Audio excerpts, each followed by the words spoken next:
I didn't get it any. Yeah, we are.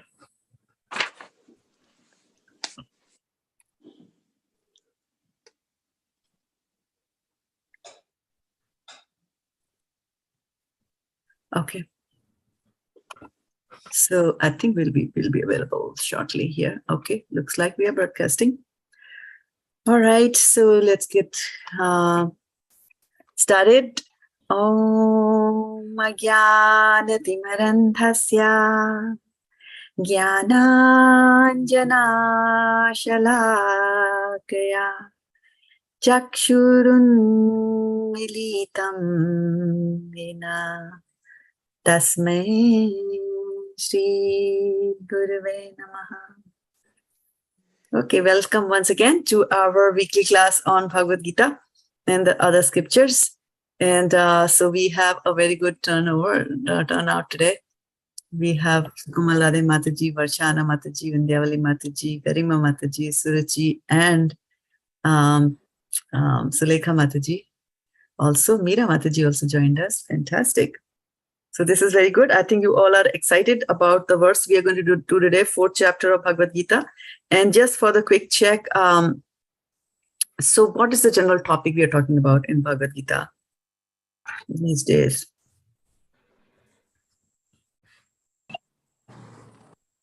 Anybody wants to tell me? Yes or no? General, what are we talking about? A general topic? Oh, general, it's transcendental knowledge and okay. Chapter 4 is about transcendental knowledge. And in the past few verses, we have been discussing a theme.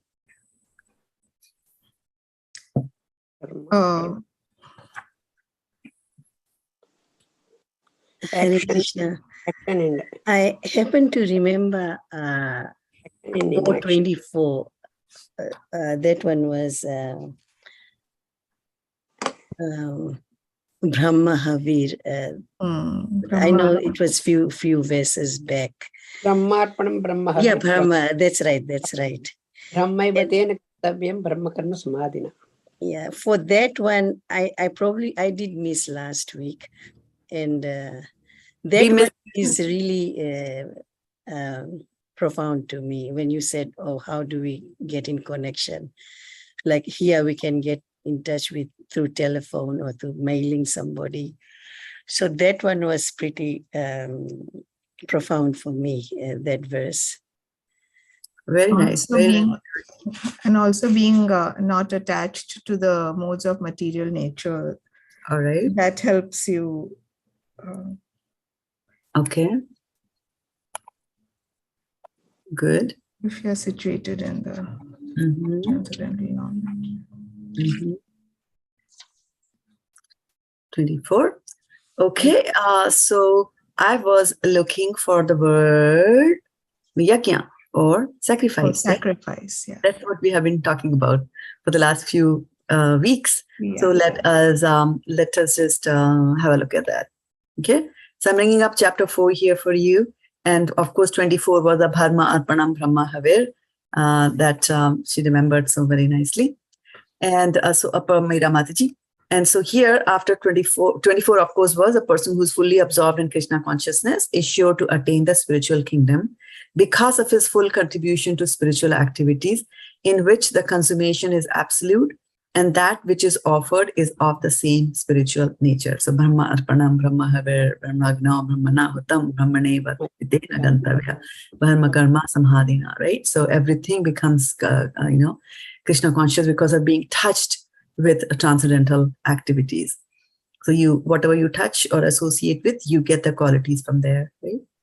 So then from 25 onwards, we are talking about how sacrifices are being done. So we started with some yogis perfectly worship the demigods by offering different sacrifices to them.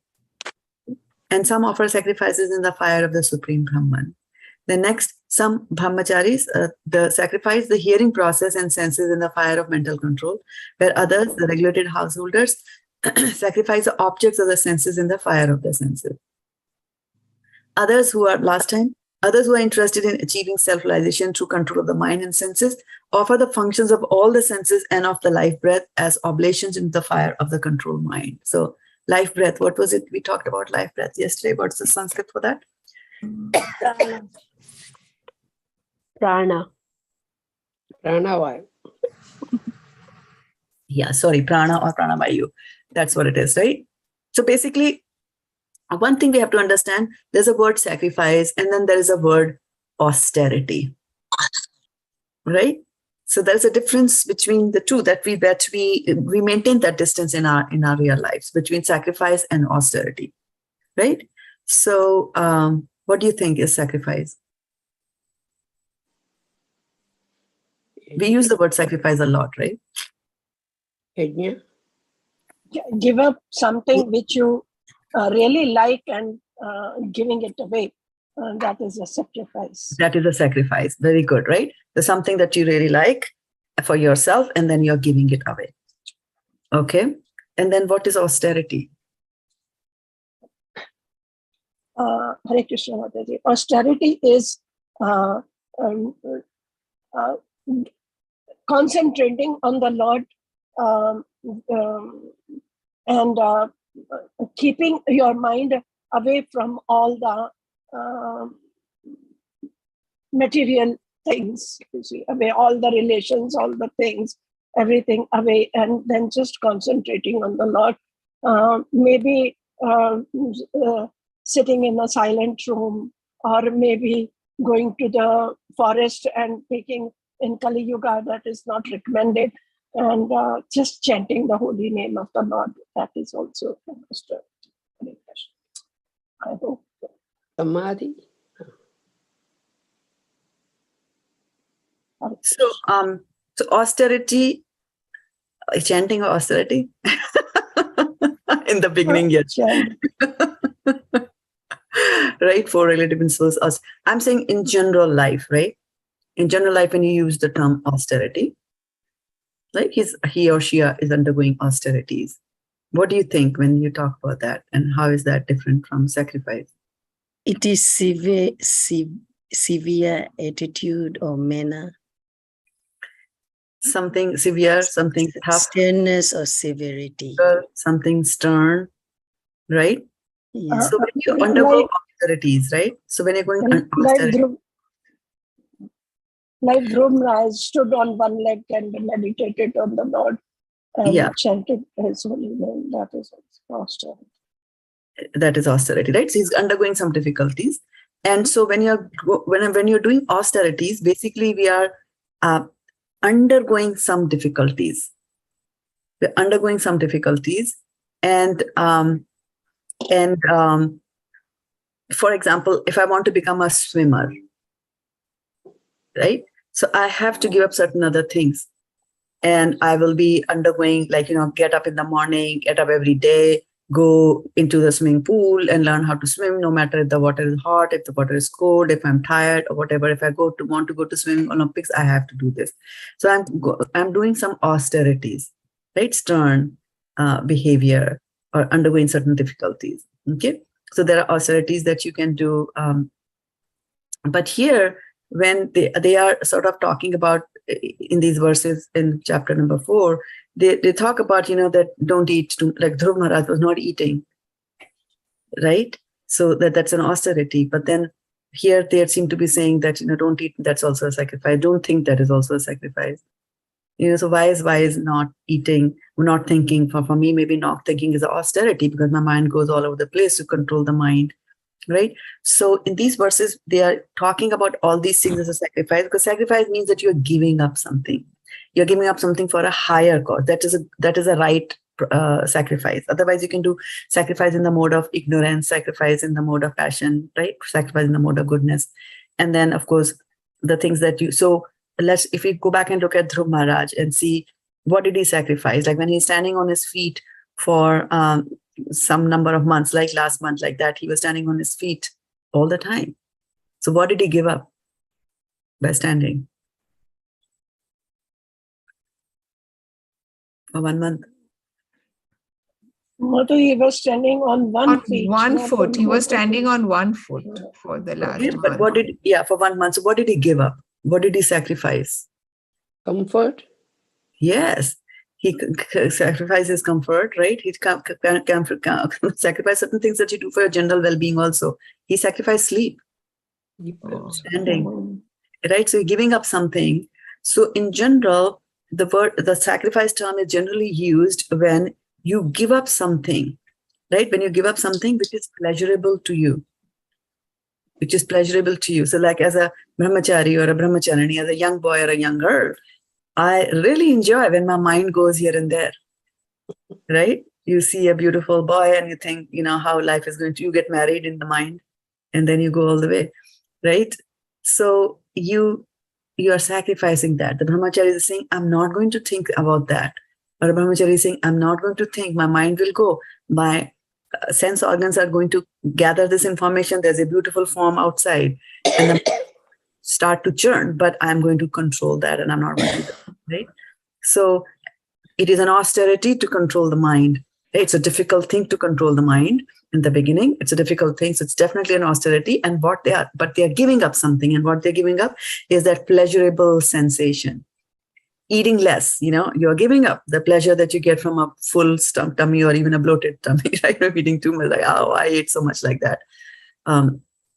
So these words, sacrifices, is used in that context. And then they're really good. So we started in the beginning about the first sacrifice they said was that people make sacrifices to the devtas.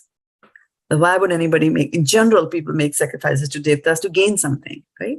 Of course, the gopis were different. They were also worshipping Katyayani, who's a demigod, goddess. And so, but they were doing prayers to her because they wanted Krishna as their husband.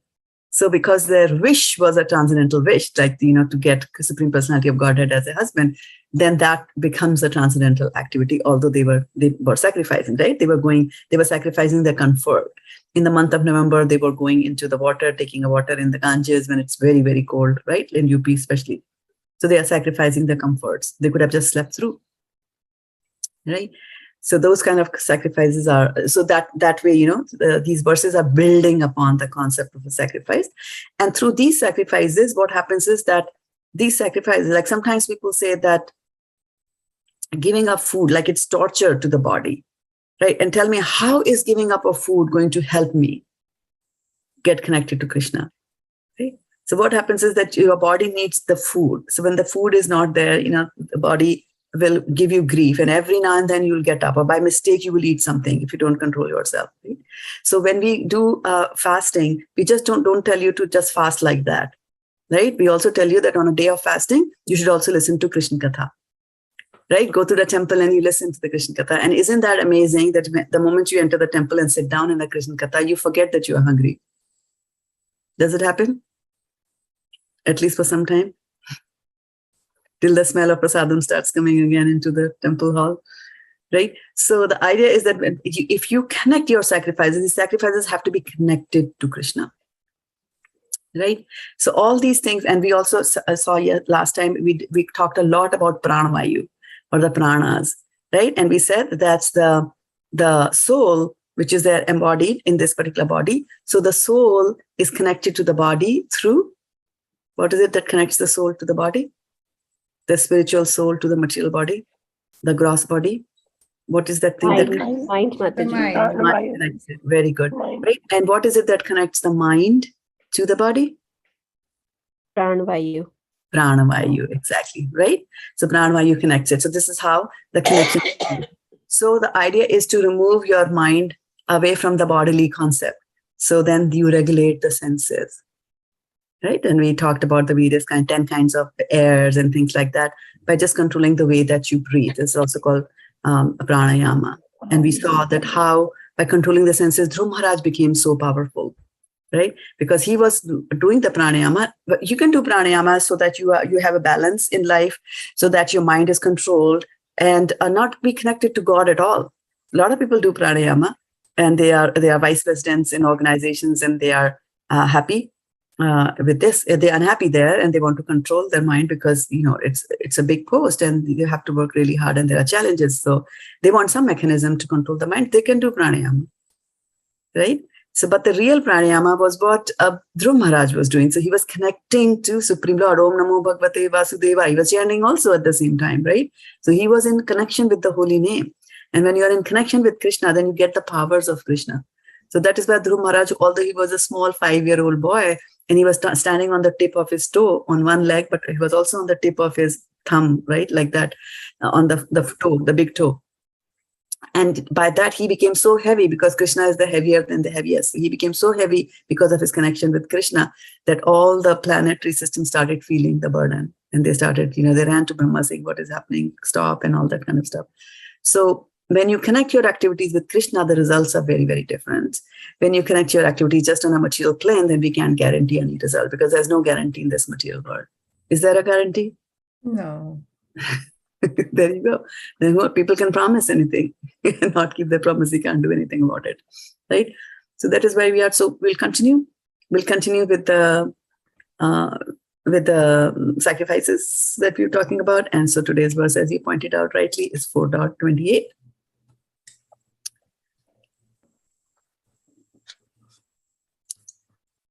So after, those who are controlling the mind and all that, and then some of them will accept strict vows.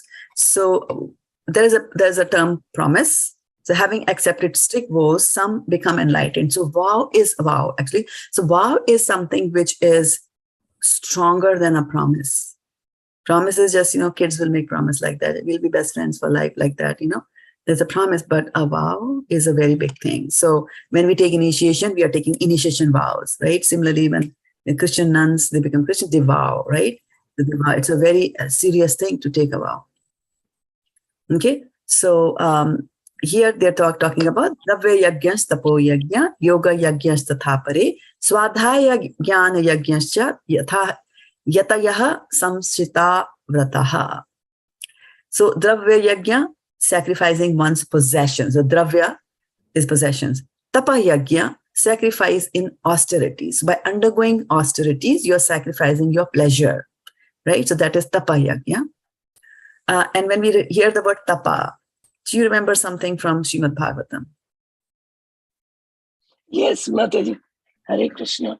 Brahmaji, yes, Brahmaji got the sound heard, Lord Krishna saying that tapa, and then after that he did tapasya, and then he understood that he has to sit down and do tapa, and he did. And then Krishna revealed everything to all the knowledge to him.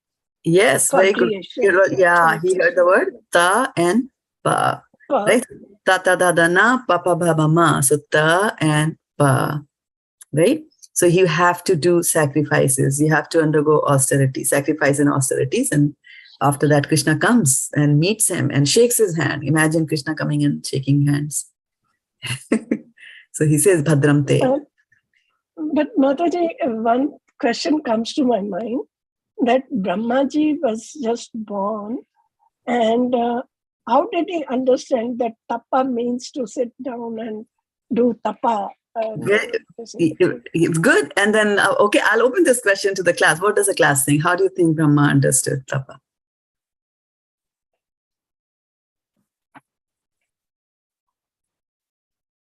Why do you think Brahma could understand language? I mean, the kids are born here. They are useless for 3 years till they start a little bit into understanding. Because he was born of the navel of Lord Shri Krishna.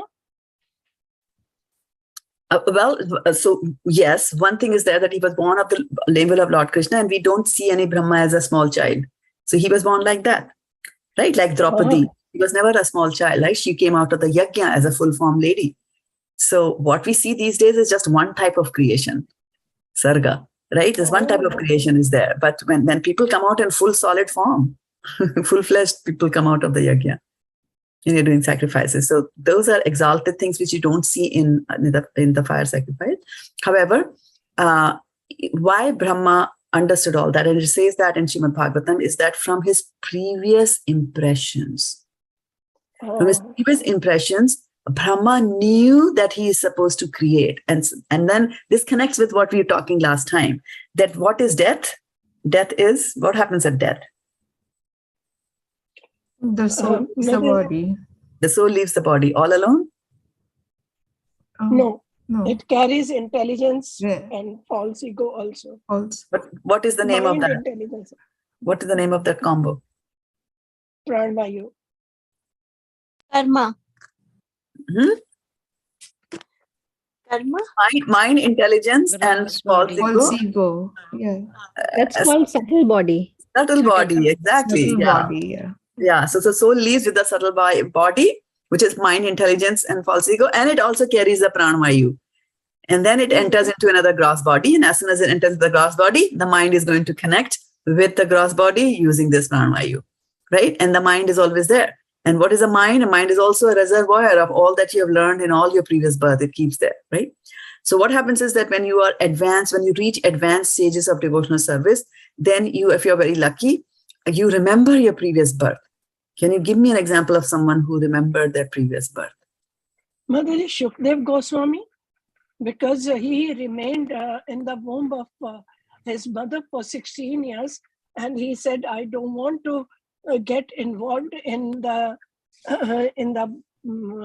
material world.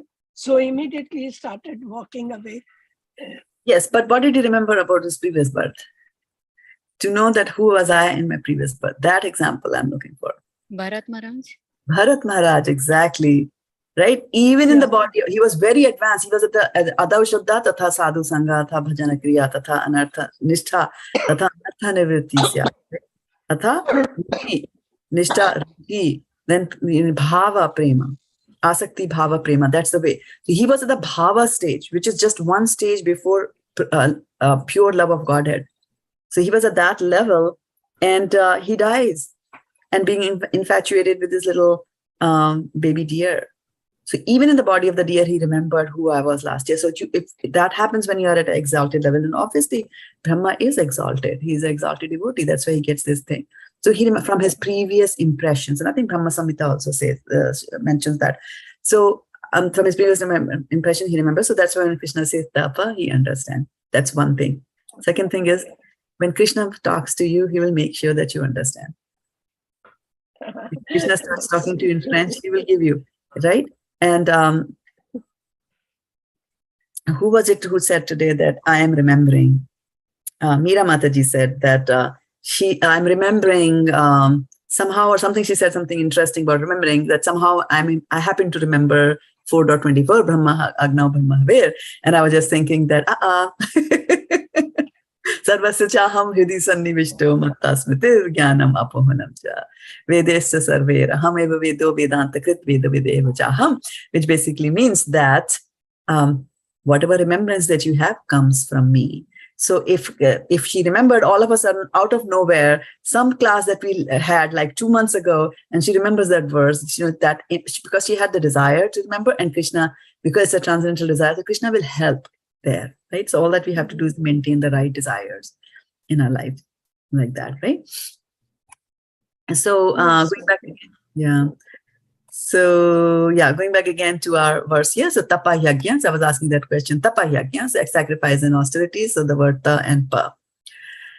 And then you also see the pa. So the way the A to Z are described for the Sanskrit language, a, I, U, the consonants and the vowels. So that is a vowel. And then the consonants are there, and they are like tavarg, pavarg, chavarg.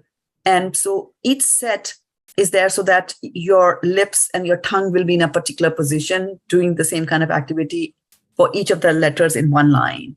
So like pa, pa, ba, ba, ma, you see where the lips are going. Ta, ta, da, da, na, you see where the tongue is going, like that.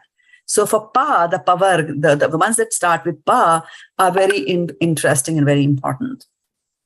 Because each of the letters pa, pa, ba, ba, ma stand for something in this material world. Right? So pa means parishram. So you have to do parishram. You have to work hard for everything. Right? You have to work even to stay alive. You have to work. So pa is parishram, right?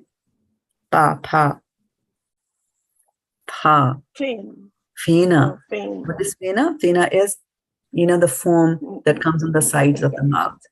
Sometimes you see when a horse is driving a cart, and for those of you who are from India would have seen a horse is driving a cart, or even a horse is running in a race, you see the fena coming out. So it happens to human beings also that we work so hard that almost fena comes out of our mouth. So there is parishram, as a parishram, you get fena.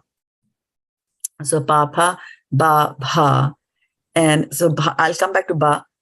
So bha is bhe. You always have in this word. And so papa, ba, bha, ma is mrityu. And ba stands for bertha. Bertha means everything is ultimately useless. So it's completely in this material world is, not very conducive to our general benefit. So papa, bha, ma, so tapa. So when you're doing tapa, from the pa, you will have to do the parishram. And even while doing tapa, some fena can come out of your mouth, So that way also remember the pa in the tapa, it stands for that. So sacrifice in austerity.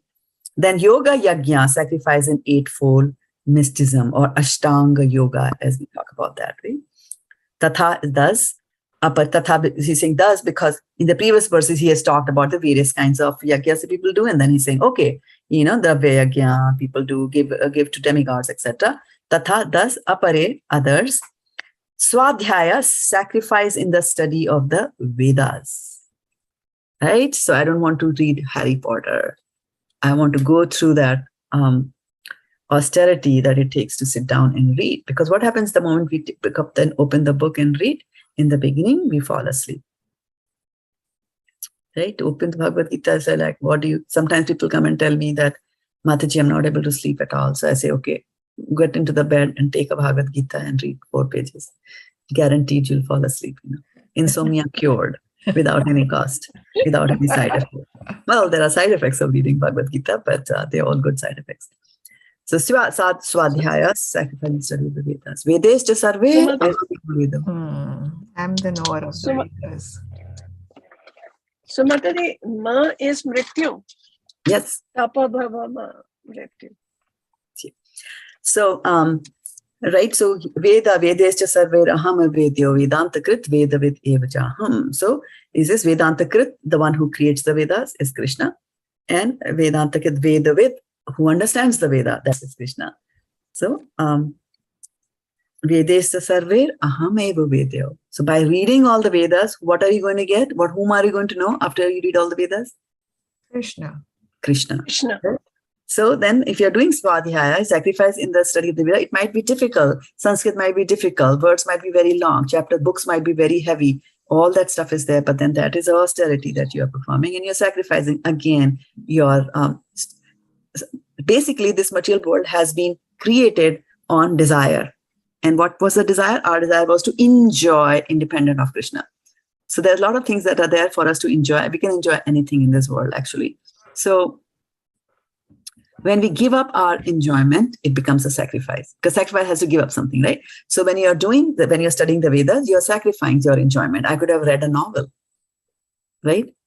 But I'm not doing that. Instead of that, I'm sitting down reading the scriptures. So that's also a sacrifice. So svādhyāya, jnāna-yajñā, sacrifice in the advancement of transcendental knowledge, right? So you go further. So on the Vedas, there are sections of the Vedas, right? Some sections of the Vedas are just, karma-kanda sections. That's not the ultimate of the Vedas. Vedescha sarver aham eva vedyo. He's saying you need to understand me through the Vedas. So sacrifice in the advancement of knowledge. Cha also yatayaḥ. Yatayaḥ means enlightened persons. Saṁśita-vratāḥ, taken to strict vows. So they are strict. Not only vow was strict. And then strict vows, right? So very, very strict, very, very difficult. The translation by Srila Prabhupada ki jai. Having accepted strict vows, some become enlightened by sacrificing their possessions and others by performing severe austerities. So what is the Sanskrit for enlightened? Yatayaḥ. Yatayaḥ, yeah. Yatayaḥ. Yeah, very nice. And others by performing severe austerities, by practicing the yoga or eightfold mysticism, or by studying the Vedas to advance in transcendental knowledge. Okay? So these are ways in which one can get enlightenment. Purport: these sacrifices may be fitted into various divisions.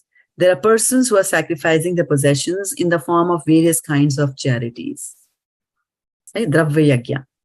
In India, the rich mercantile community or princely orders open various kinds of charitable institutions like dharmashala, Annakshetra, Atithi-shala, Anathalaya, and Vidyapeeth. In other countries too, there are many hospitals, old age homes, and similar charitable foundations meant for distributing food, education, and medical treatment free to the poor. All these charitable activities are called dravya-yajñā. You're giving something, right? There are others who, for higher elevation in life or for promotion to higher planets within the universe, voluntarily accept many kinds of austerities such as Chandrayana and Chaturmasya. So Chaturmasya-vratāḥ, right? These processes entail severe vows for conducting life under certain rigid rules. For example, under Chaturmasya vow, the candidate does not shave for 4 months during the year July to October. He does not eat certain foods, does not eat twice in a day, does not leave home. Such sacrifice of comforts of life is called tapo-yajñā. So you're giving up your comfort. There are still others who engage themselves in different kinds of mystic yogas, like the Patanjali system, for merging into the existence of the absolute, or Hatha yoga or Ashtanga yoga for particular perfections. And some travel to all the sanctified places of pilgrimage. All these practices are called yoga-yajñā, sacrifice for a certain type of perfection in the material world. So key things to note here is that you're looking for perfections in the material world. There are others who engage themselves in the studies of different Vedic literatures, specifically the Upanishads and Vedanta Sutras, or the Sankhya philosophy. All of these are called svādhyāya-jñā, or engagement in the sacrifice of studies.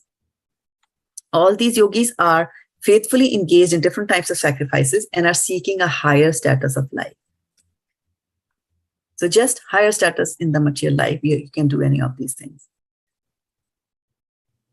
Krishna consciousness, however, is different from these because it is the direct service of the Supreme Lord.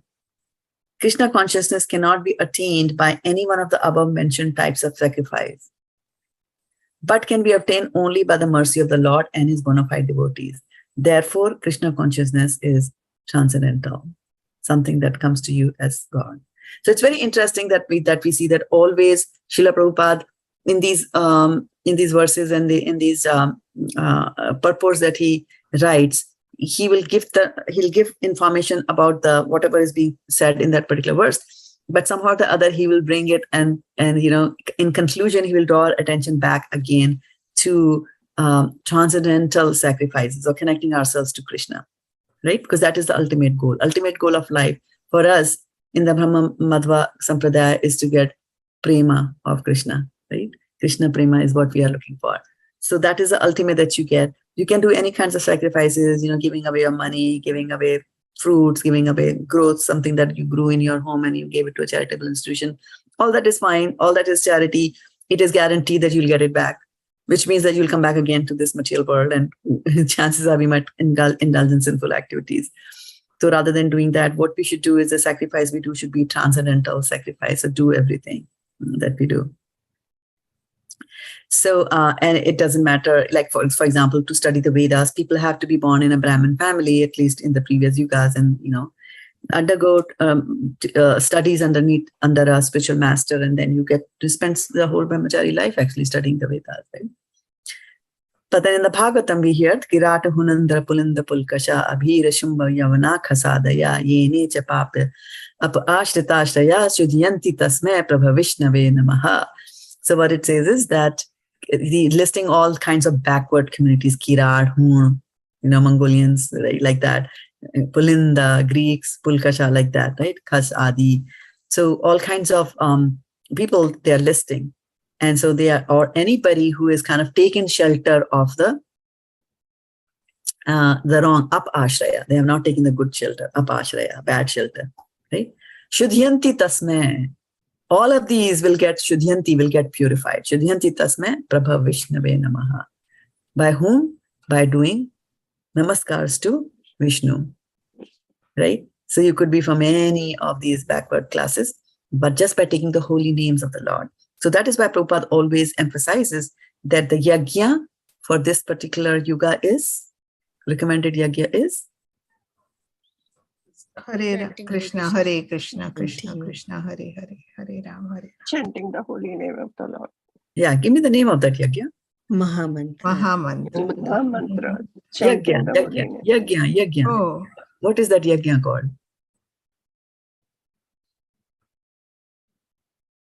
You know it. Sankirtan. Yes, Sankirtan yajna. Okay. Krishna Varnam Prasa Krishnam, yeah, Sango Pangasta Tarsadam, Jagner Sankirtan, Prayer, Yajantihi Sumedasa, right? So it's glorifying Lord Chaitanya Mahaprabhu. Krishna Avarnam, he's not black. Tvacha Akrishnam, his Krishna, his Krishna is not black, right? And Sango Pangasta Parshadam, he comes with his weapons, he comes with his associates and friends and close confidants, right? And what does he tell? Sankirtan Yajna. He says in this yoga, he comes in Kali Yuga and he says, do Sankirtan Yajna. And that's why Sumedhasa, those who are intelligent, they do that. Those who are intelligent, they will chant. So sometimes anybody outside looking might just say, I don't know what you do, nonsense. You know, you have the japa in your hands and you're chanting like a parrot. What is this? You should instead do meditation and you should, concentrate on nothingness. And then, you should stop at a point when you just stop thinking. And then what will you know after that if you stop thinking, right? So we don't have to stop thinking, right? but So, chanting the holy name already is a form of meditation, because you're Yes. meditating on the name, Right, and you're yeah. meditating on each word. Right? Exactly, yes. And that is the right meditation. Instead of meditating on a void and meditating on nothingness, that is where we should be meditating on, right? So there was a mention here of Ashtanga Yoga, and I was just thinking that, I had some slides. Actually, Ashtanga Yoga are discussed in the third canto of Srimad Bhagavatam, the 28th chapter, where Kapil Dev, the son of Devahuti and Kardam Muni. So he gives instructions to his mother Devahuti. Mother Devahuti actually asks some questions. Actually, there's a very nice chapter on Devahuti's lamentation. So Devahuti spends a real good time with her husband Kardam Muni. In the beginning, she has austerities, but then, later on, he spends some really 100 years with her, doing nothing but material enjoyment. And then he had promised, even at the time of marriage, he had promised that once a son is born, I will leave home. And so when the son was born, after 9 daughters, so he says that I'm going to leave home. And at that time, the son is there, and then she laments, and she says that, I was cheated completely by the material nature. I had the supreme, I had such a fantastic husband who was so advanced in devotional service. Instead of taking to devotional service, I said, let's enjoy life. So Devati laments. And then, of course, she's lucky that Supreme Personality of Godhead was born in her home as Kapil Dev. And so Kapil Dev then gives her instructions, which are there in Bhagavad-gita, in Srimad Bhagavatam, 3rd canto, right? So I just picked up some from there because there was a mention of Ashtanga Yoga. I won't go through all of them in the interest of time, but I'll just touch upon a few things here and there. Okay, so let's see. Can we bring this up? We can. All right. Just let me know whether you're able to share, whether you're able to see what I'm sharing with you. Oh, here it comes. Do you see a slide? Yeah. Yes. Yeah. All right. So here he says that, my dear mother, O daughter of the king. Who was the king? Parikshit Maharaj. No. No daughter. 1 minute. Explain to your sister. Oh, Kapit. Mataji. My dear. Kardam Muni. No, Kardam Muni is her husband.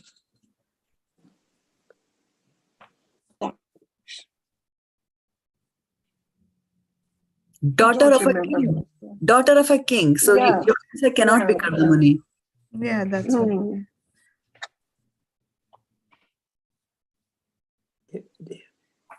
She was the daughter of Manu. Oh, Swayambhuva Manu. okay. Right? Remember Swambhuvana Mamu comes to the forest with his daughter, marriageable daughter, and we always admire the fact that she was the daughter of a king, yet she lived in so much of austerities in the forest, right? With her husband Kardamani. So my dear mother, so personality of Godhead. So who's the personality of Godhead being mentioned here? Kapil Dev, right? So personality of Godhead said, my dear mother, O daughter of the king, now I shall explain to you the system of yoga, the object of which is to concentrate the mind. So yoga means to connect the mind. Now it's entirely up to you what you want to connect your mind on. So people can concentrate, they can meditate on a problem that they're facing in life and find a solution to it. A problem that is at work. Maybe they are software engineers, they need to write some code and they're not able to come up with the algorithm. So they sit and meditate, just focus on that. Don't think of anything else, just focus on that problem. Keep on reading it over and over again. No deviation of the mind and they get the answer, right? So he says that I'm going to tell you about the system of yoga. The object of this is to concentrate the mind. By practicing this system, one can become joyful and progressively advance towards the path of the absolute truth. So here's the good thing that, you might start with, I want to enjoy and let me do this yoga. And the enjoyment is subtle, right? If there's a problem at work or problem in life that is bothering me, some very difficult thing to solve, so I'm just going to meditate. So there is that enjoyment that comes. And then slowly as you advance through these processes which are there in this mystic system, things will happen in your life, and somehow or the other, some devotee will appear in your life who will change the way in which, or the direction in which you are moving and take you to Krishna consciousness, if you're lucky. So, so that there's a yoga process that he's going to talk about that. And this system of yoga is actually an authorized system. And why is it authorized? Because the Lord himself is talking about it, right? So we have to understand that the yoga explained by Lord Kapil Dev in this chapter is authorized and standard, right? So in the previous chapter, we had talked in 27 that the desired result of yoga is not to achieve some wonderful mystic power, although you will get them. And some of the mystic powers are anima, laghima, prapti, vashti, by which you become lighter than the lightest, heavier than the heaviest. You can float in the air. You can control other people's mind.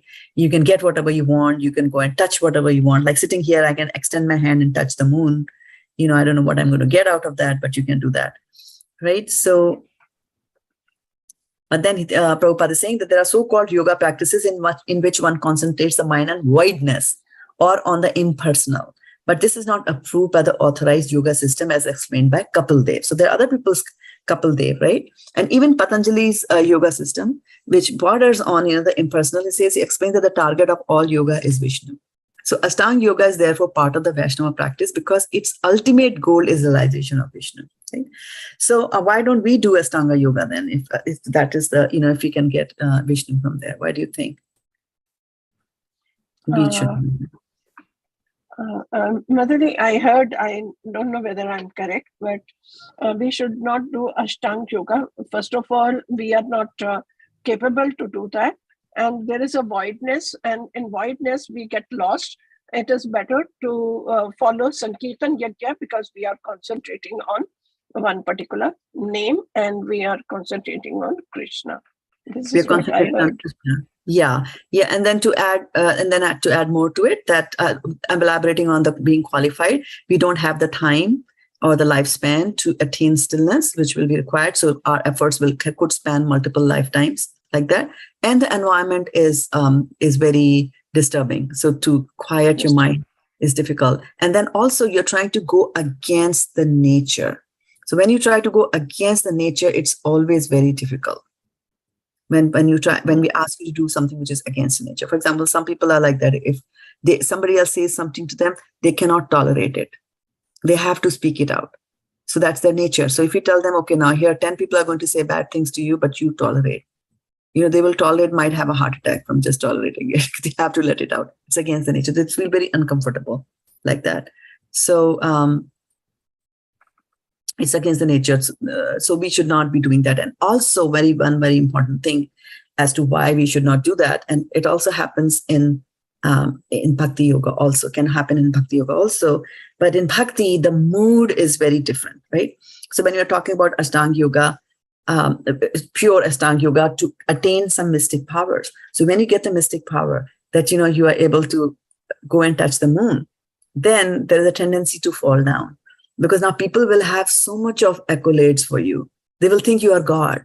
And after some time, you might think that, yes, I am God. Like that, I can fly. Or somebody didn't listen to me, then I can control that person's mind. So we get all these mystic powers. So they are very, very dangerous. Very, very dangerous.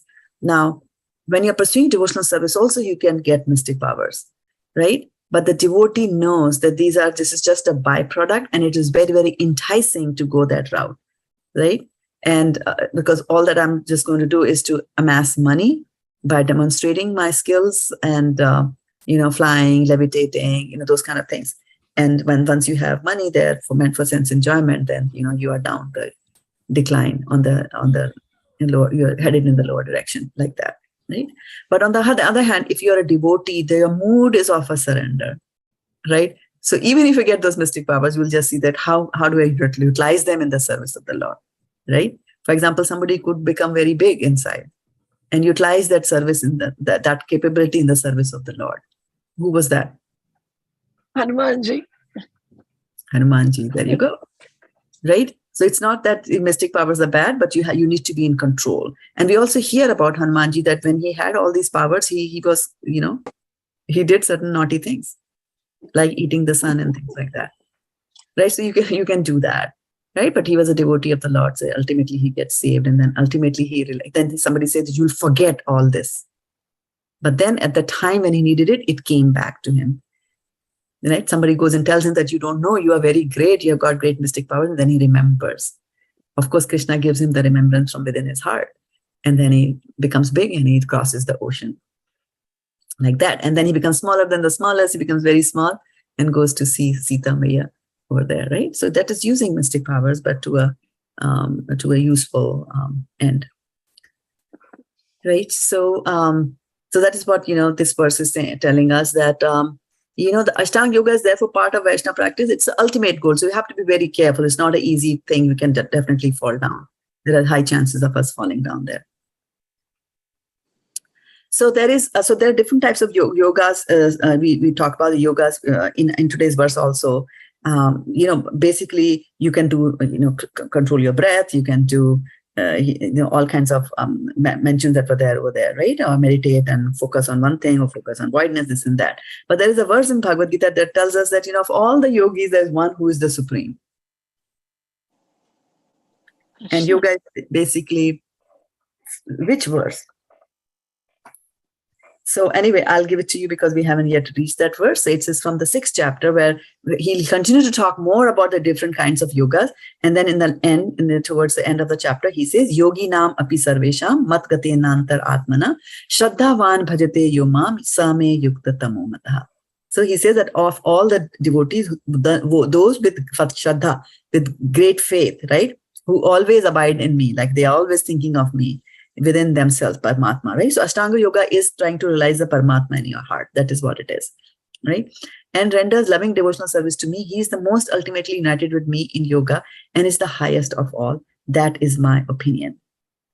And so something to remember here is that when we are doing Ashtanga Yoga, we are meditating in our heart, right? And in order to get some mystic powers, we are doing that at the lowest level. And so we meditate on the 4-hand form of Vishnu in our heart, because Paramatma is 4-handed form of Vishnu in our heart, and Kshirodakshai Vishnu, right? That's what Paramatma is. So you focus on the Lord in your heart. Actually, there's a chapter in Bhagavad-gita called Lord in the Heart. And so you concentrate on that. So anybody trying to gain mystic senses will do that. However, a devotee can also concentrate on Krishna in the heart. And he can concentrate, and then when he sees Krishna in his heart, that Krishna he will see will have 2 hands holding a flute, right? So that is where the difference is there between a person doing yoga for material benefit versus a person doing yoga because he wants to concentrate on the Lord in his heart, right? And then God will take care of him in that way. Okay, so let's continue on with our, am I still sharing with you? No. Right? I'm not sharing. What happened to my screen here? Go back to the meeting. Go back to the meeting and share my screen again. Okay. So yogi namapi sarvesham matkatena antaratmana. So that is, we have to keep that in mind, that that's the highest way. And the same happened to Narad Muni also, right? He started with focusing on the Lord in the heart, and then he sees Krishna, the two-handed form, flute, and he sees Maya behind her, right? And then Mataji has written a message that in chapter 12 also, right? That yoga of some supreme devotion. Yes, the devotional service is the supreme. That's also mentioned there in the 12th chapter, right? So then when we talk about Ashtanga Yoga, Anga means limbs, right? So there are 8 practices or 8 limbs of the Ashtanga Yoga. We don't delve too much on it, but I'm just for, academic purposes, since we are doing a class, I just brought this in. You don't have to follow everything. But the 8 practices of Ashtanga Yoga are Yam, Niyam, Asana, Pranayam, Pratyahar, Dharana, Dhyan, and Samadhi. Okay, so we're going to quickly take them one by one to see what they are. Okay, so Yama is the discipline concerning the world outside. So in Yama, it will be that don't kill others, ahimsa, right? Do not steal stuff that belongs to others, right? So that is when you are disciplined something, but you are concerning the world which is outside. Niyam is different. Niyam is something that you do for inner purification, not with how I deal with the world outside. It's with, what's happening inside me. So for example, santosh. Santosh is satisfaction. So try to cultivate satisfaction, and it can become a sadhana for us to cultivate satisfaction. You can never satisfy, right? Or any austerities that you're doing, tapa or svādhyāya, you're learning, reading from the scriptures. These are meant for inner purification because they pure your mind. So yama, outside the world. Niyama is inside of you. Okay? And then he says, swadharma charanam saktya vidharmasya nivartanam deva labdhena santosha atmavit sharanarchanam. One should execute his prescribed duties to the best of his ability and avoid performing duties not allocated to him. One should be satisfied with as much gain as he achieves by the grace of the Lord, and one should worship the lotus feet of a spiritual master. Told what you have to do when you are pursuing this. So again, for the fun, there is a Bhagavad-gita verse that is related to the guru aspect that is mentioned in the previous verse, which we talked about here. So there's a verse in Bhagavad-gita that talks about guru, and you all know about it, right? Tad viddhi paripatena pariprashnena sevaya upadekshyanti te jnanam jnaninas tattvadarshina. So basically, in the previous verse, it said you should serve the spiritual master, right? And here also it is saying that and render service unto him. Tad viddhi pranipatena. Sevaya is to render service unto them. So we will be so then also, in this previous verse, we also said, avoid performing duties not allocated to him. So this is pure academic because I have not yet taught this, but I'm just bringing so that sometimes things stick into the mind. You should not perform duties that are not belong to you, and it is dangerous, actually, he says, right? So shreyan swadharmo vigunaha paradharma swanushtitat swadharme nidhanam shreya paradharmo bhayavaha. So it is better to discharge one's prescribed duties, even though falsely. We read that in the 3rd chapter. Than another's duty perfectly. Destruction in the course of performing one's own duty is better than engaging in another's duty. For to follow another's path is dangerous, right? So this is when Arjuna is saying that I will, beg and, let me go to the forest in the Himalayas or wherever I can go and I can meditate. Don't ask me to engage in this ghastly war, right? Kim karmani ghore mam. He starts chapter 3 with that. And Krishna tells him later that no, you have to do, don't take up other people's path. Going to the Himalayas, etc., are the jobs of the Brahmanas, etc. So, I'm just going to leave this. But I just want to bring that, here also in Ashtanga Yoga, he's talking about one should eat very frugally, one should always remain secluded so that he can achieve the highest perfection of life. So, difficult thing to do in this verse here, right? So then again, in the Bhagavad-gita, there is a verse that talks about controlling yuktahara viharasya yuktatetasya karmasu yukta swapna bodhasya yogo bhavati dukkhaha. This is very important verse which we all should always remember, maybe memorize also, that one who is regulated in his habits, very important regulation, in his habits of eating, sleeping, recreation, and work, can mitigate all material pains by practicing the yoga system, right? So, of course, if we are balanced in a habit of eating, then no stomach ache, right? Balance in the of sleeping, because sometimes you oversleep and you have a headache, right? You sleep less, you have a headache. You sleep too much, you have a headache, like that. Too much television, you'll have problems. So, monam shad asana jayaha, stharyam prana jayashane, pratyahara chendriyanam, vishayan manasa hridi. So it says one must observe silence, acquire steadiness by practicing different yogic postures, control the breathing of the vital air, withdraw the senses from sense objects, and thus concentrate the mind on the heart. The yoga practices in general, and Hatha Yoga in particular, are not ends in themselves. They are means to the end of attaining steadiness. So Hatha Yoga is what we do. The yoga parlors here, they teach you yoga, that they are doing Hatha Yoga, because they are teaching you various positions that you can keep your body in, asanas that you can keep your body in. So basically to make your body steady, because like I said last time, that before you can steady your mind, you have to steady your body. So Hatha Yoga is going to tell you that, right? Then one should practice non-violence and truthfulness, should avoid thieving and be satisfied with possessing as much as he needs. So this was, the inner purification. Not thieving is outward purification. One should abstain from sex, perform austerity, be clean, study the Veda. So today's verse is also talking the same thing, svādhyāya, right? And worship the supreme form of the personality of Godhead here. So then, so we talked about, yam and niyama, and now we're going to talk about others, asana, pranayama, pratyahara, dharana. So yam, we said, discipline concerning the world outside. Niyam, we talked about is inner purification. Then the others that are coming are asana, which is attaining steadiness by mastering the correct asana. So here's where Hatha Yoga will come into picture. Pranayama is controlling the breathing of the vital air or the pranavayu. Pratyahara is withdrawing senses from material objects and concentrating the mind in the heart.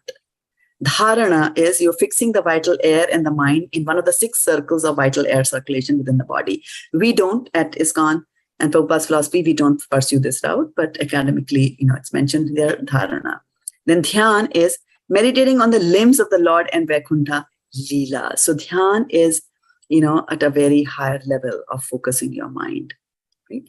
Then samadhi. And samadhi is that, there are no other thought. The state of mind is such that you are virtually absorbed in the Lord. You just become, connected with him completely like that. So one must observe silence, just steadiness, we talk about that. Idea is that you have to concentrate the mind on the heart. And why on the heart? Because the Lord lives in the heart. So we just talked about that, so I'm going to skip over these two. So let's just go back over here, right? So dharana, I'm just going to talk about dharana here very briefly, is where there are 6 circles in the, of the vital air circulations in the body. We talked about pran, apan, saman, vyan, right? So there are circles where these pranavayus flow. And what we do is that we try to focus and our attention to one of those circles. So there's a nice diagram I picked up from the internet. I cannot really guarantee whether it's the most accurate, because everything that you get in the internet is not necessarily accurate. So I'm just going to bring up over here. We skip a few slides. It's a very long thing. Here. So a person will, there is a Mooldhara, Swadhisthana, Manipura, Anahat, Vishuddhi, Ajna, and Sahasra, right? So yogis will try to concentrate their vital airs in many of these chakras. And then when they leave the body, with the vital air, they leave the body to the Sahasra chakra. And if they leave the body like that, the soul leaves from over here, then the soul will, get out of, will be able to go to higher planetary systems. So that's how they do it. So remember, Ashtanga Yoga is meant for getting perfections in the material world. So that's how they get to this one, right? So dharana, let me just go back over here. So pranayama, so why do we do pranayama? So we do the pranayama to control the way the prana flows in the body. And remember, it's the pranayama that connects your mind to the body. So how much are you going to be connected? And then since the mind controls the body, It also helps in destroying some of from the Ayurvedic perspective, there are doshas in the body. When there is an imbalance in the kapha and the pith, which is bile, and the air, which is there in the body. So the balance has to be maintained. Whenever there's imbalance, then we fall sick, according to Ayurveda, right? And then when you do dharana, so dharana is, you focus, then that frees you from sinful activities because the mind is getting controlled. Then pratyahara is very interesting thing that, you are withdrawing your senses from external.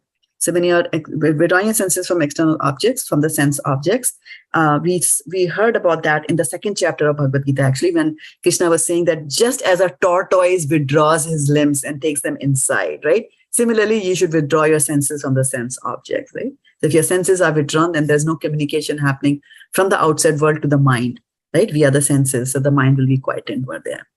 And then when you're doing dhyana, so that dhyana is going to free you from the three modes of material nature. And why does dhyana free you from the three modes of material nature? Because you're focusing on God. So when you're focusing on the transcendental Lord, so obviously you are out of this material world.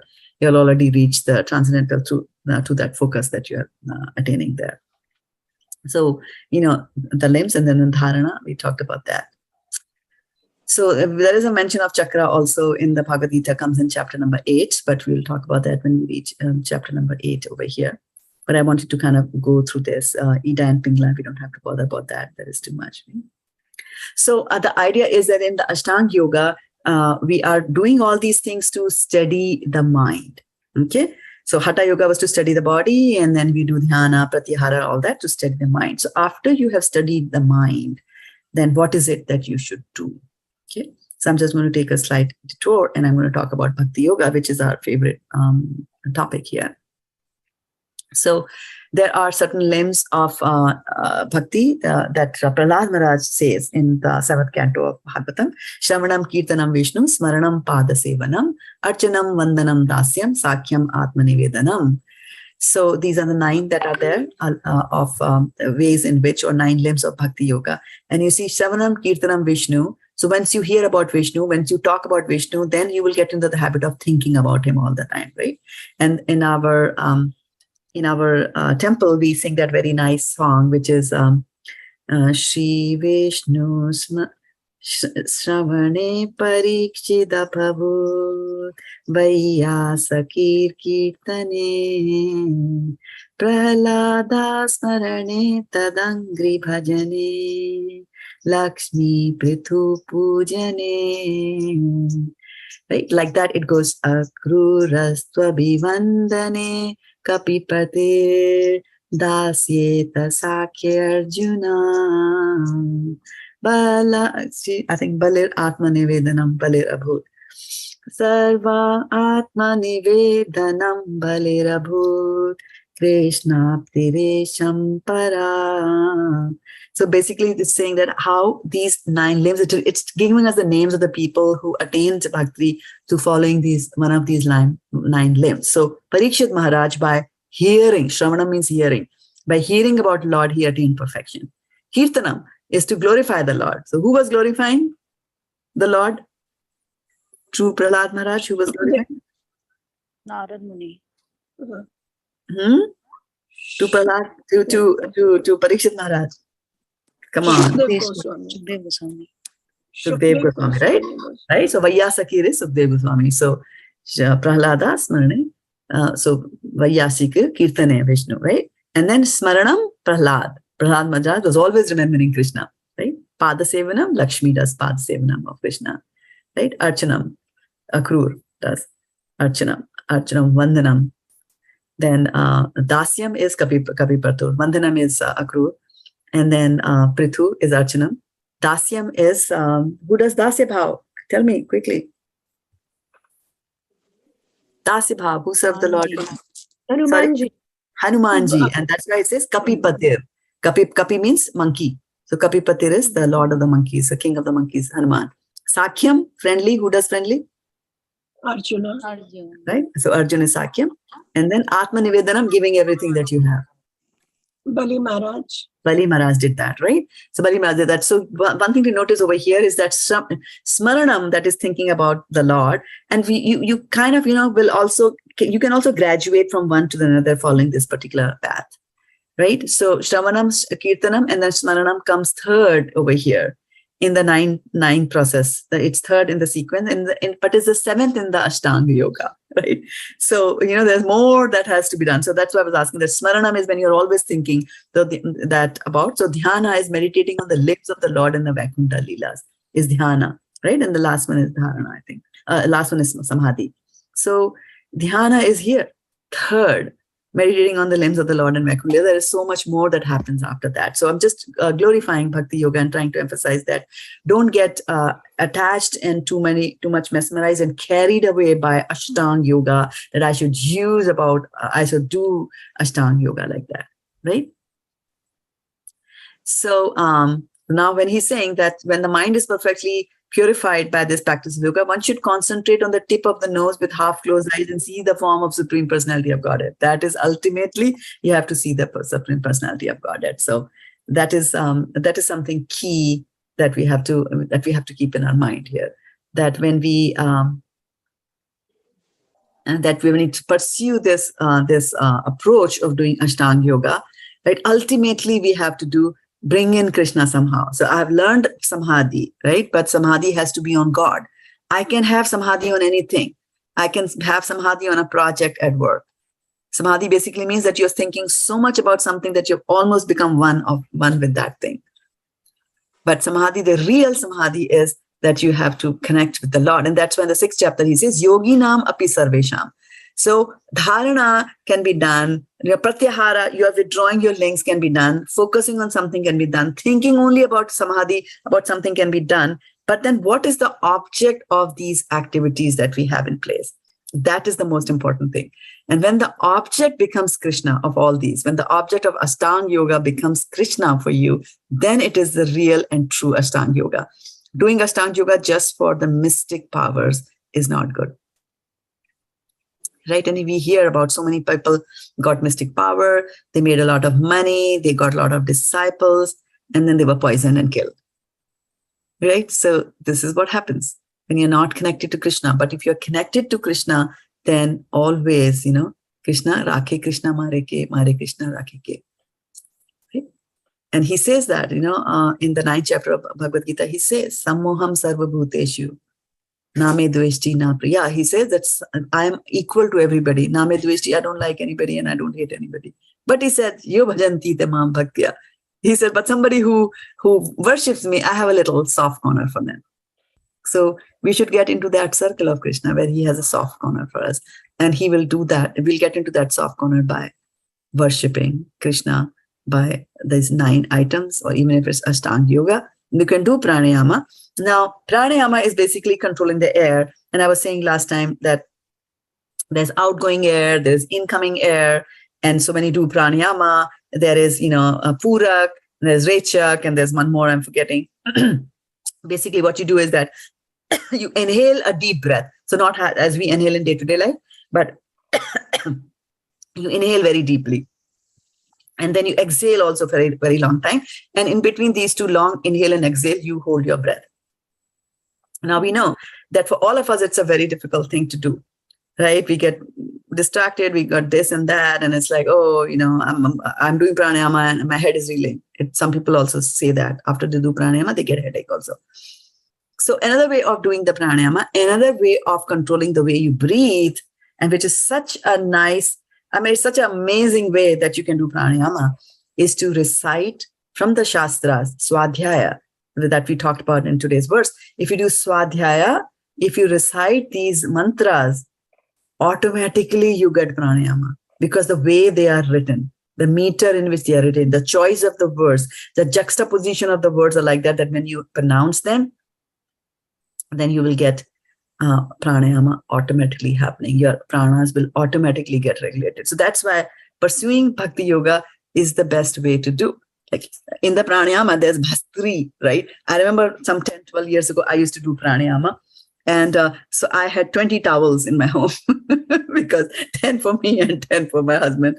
And we would both sit down.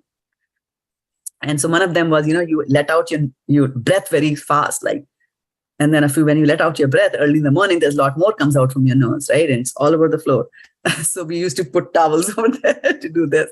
And so it is it is involved. And so, and in the end, you don't get anything other than, fine, your health is good, definitely, you do get anything, but transcendentally, we don't get anything everlasting.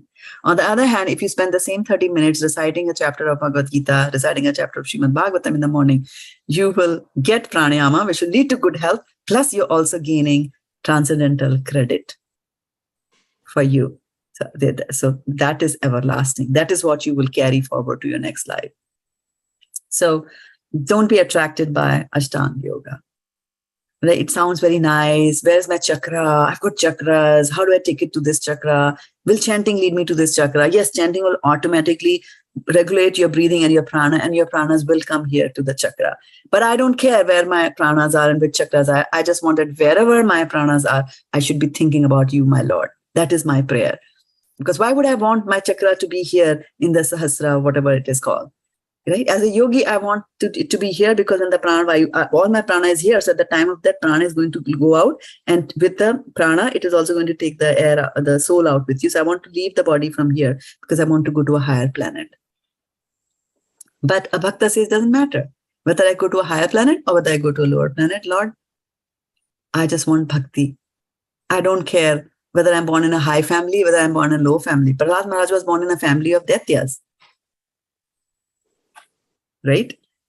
And still he continued his devotional service. So I will close now over here. We are 15 minutes over our time. I can take a few questions here, a few reflections. Hare Krishna, Mataji, one question comes to my mind.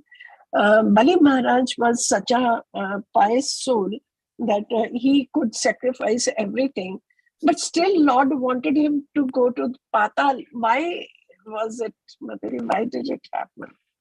Why did it happen? Because he belonged to a family that lives in the Patal Loka. And Patal is not bad. Patal is full of opulences.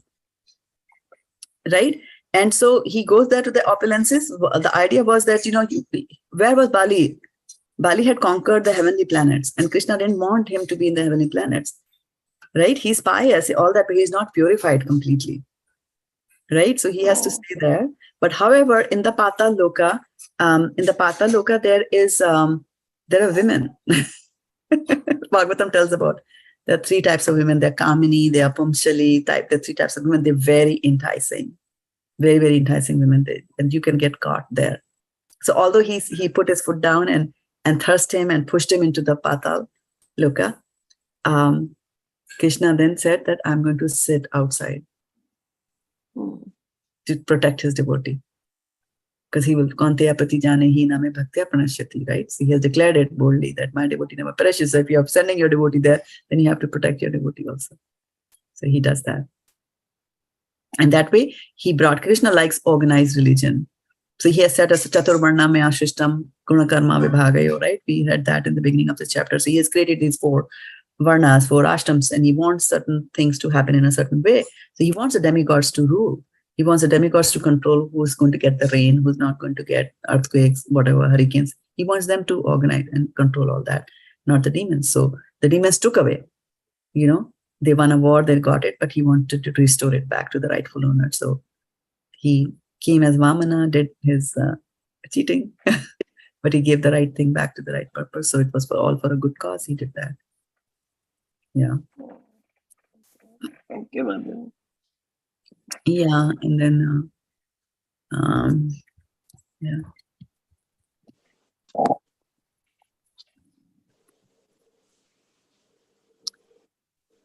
Any other thing?